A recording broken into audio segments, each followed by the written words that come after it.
Toyota Harrier Premium 2.0 Auto tahun 2014.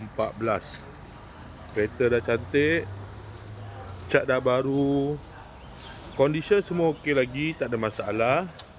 Kereta ni hanya boleh loan kredit dan loan kedai sahaja. Kalau nak beli cash pun boleh. Kalau berminat boleh datang kedai, tengok kereta, boleh test drive. Kereta ni accident free, boleh jalan jauh, tak ada masalah. Jom kita tengok bahagian dalam.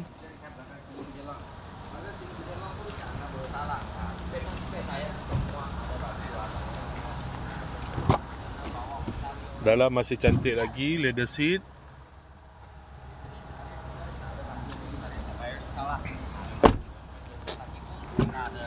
Kereta ni guna push start button, aircon semua okey lagi. Aircon sejuk.